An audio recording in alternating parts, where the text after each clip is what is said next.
अखंडमंडलाकारं व्याप्तं येन चराचरं तत्पदं दर्शितं येन तस्मै श्रीगुरुवे नमः। अज्ञानान्धस्य लोकस्य ज्ञानाञ्जनशलाकया चक्षुरुन्मीलितं येन तस्मै श्रीगुरुवे नमः। अर्जुन युद्ध में उपस्थित हुआ उस समय कोई वो रोगी नहीं था। वो महाबलवान और वीर धनुर्धारी था, लेकिन वो अचानक कैसे अपने शस्त्र छोड़कर और रोती सूरत बनाकर रथ के पिछले भाग में बैठ गया और भगवान श्री कृष्ण जी उसे उपदेश कर रहे हैं। क्या हुआ था उसे मानसिक व्याधि कहते हैं, जिसे मोह कहते हैं। फिर मोह क्या है?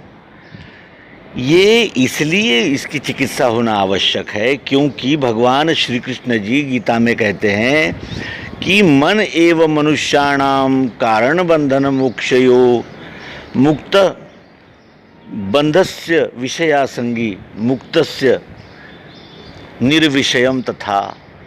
क्यों ऐसा कहते हैं? वो मन एव मनुष्याणाम कारण बंधन मोक्षयो, मन के कारण ही ये बंधन और मोक्ष है। और फिर ये भी कहते हैं कि ये जो काम रूप शत्रु है ये दुर्जय है, दुर्जय। और ये जिसमें ये काम नाम का विकार उठता है वो मन कैसा है? तो मन चंचल है कृष्ण, अन्यायी दृढ़ शक्ति का, ऐसा ये मन है। तो प्रश्न ये है कि इस मन ये विषय जो है वो हमारी जिसे कहते हैं कि अंतःकरण का एक महत्वपूर्ण भाग है और वही हमारे जीवन को दशा देता है। दशा के लिए दिशा की आवश्यकता होती है। मन ही संचालक है हमारा। अब ये निश्चित हो गया कि मन संचालक है और वो चंचल है, अन्यायी है और दृढ़ शक्ति का है। तो वो दृढ़ शक्ति का कैसे है? हम देखते हैं कि पल पल हमारे मत बदलते रहते हैं। जिस व्यक्ति को हम पाषाण हृदय और यानी जिसे कहते हैं दानव वृत्ति का मान रहे थे, उसको ही थोड़ी देर में हम भला और सज्जन आदमी मानने लगते हैं। थोड़ी देर में हमें क्रोध आता है तो थोड़ी देर में मोह आता है। एक इच्छा एक क्षण भी नहीं टिकती। इतना ये चंचल और दृढ़ शक्ति का मन जब इस जीव को आग्रह करता है या मन जब इस जीव को खींचता है किसी विषय की ओर, तो ये जीव जो सामान्य जीव होते हैं वो पतंग की तरह खींचे जाते हैं और फिर काम से लोभ, और यदि काम पूरा नहीं हुआ तो फिर क्रोध, यानी ये मालिका शुरू हो जाती है।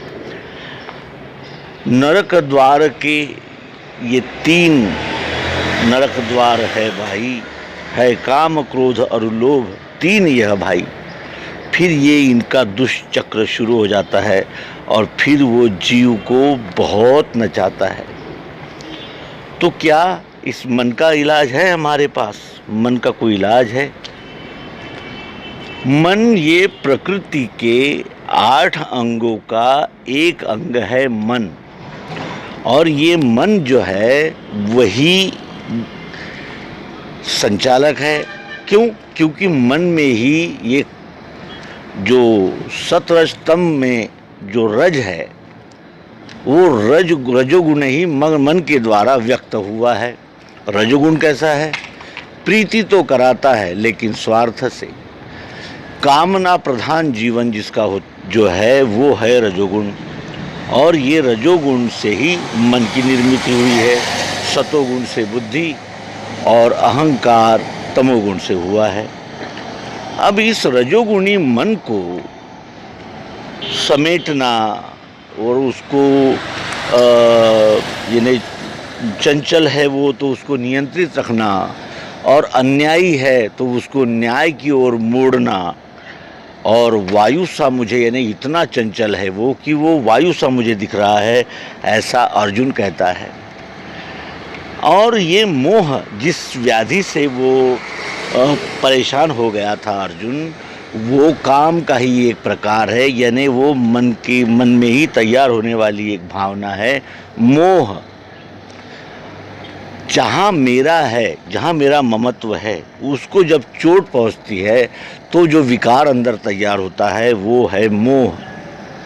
और जब मोह पैदा हो जाता है कि ये मेरा है, ये मेरा है, ये मेरा है, उस समय ही हमारा अहंकार जागृत होता है और वो अहंकार ही अंततः हमें मोड़ता है, झिंझोड़ता है और उन कर्मों में लगा देता है जो कि अन्याय की ओर जाने वाले होते हैं। मन की चिकित्सा के लिए सिगमंड फ्रायड जैसे वैज्ञानिक लगे रहे, लेकिन मन का पता नहीं चला। क्यों?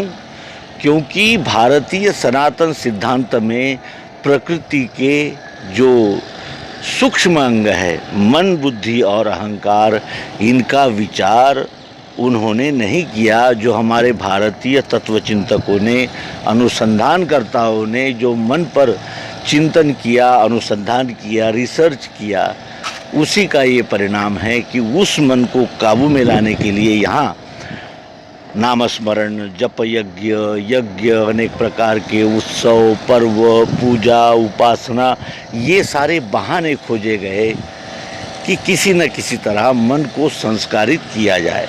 और अंततः वो सद्गुरु योग युक्ति के द्वारा इस संपूर्ण को जानकर संपूर्ण में ही अपना अहंकार लय करे। ये अंतिम सीढ़ी अध्यात्म विज्ञान की भारतीय तत्वचिंतकों ने दी है और इसका हमें अत्यंत लाभ हो रहा है। और जो भी इस विद्या को जानेगा उसका लाभ अवश्य ही होगा। इस प्रकार की ये कल्याण विद्या अपने मित्रों को इस गुरुकुल के द्वारा देते हुए अत्यंत प्रसन्नता हो रही है और आशा करते हैं कि हम सब इस विद्या को जानेंगे, समझेंगे और अनुभव लेंगे, क्योंकि अनुभव ही श्रेष्ठ है और अनुभव के लिए ही सारे प्रयास है। धन्यवाद। नर्मदे।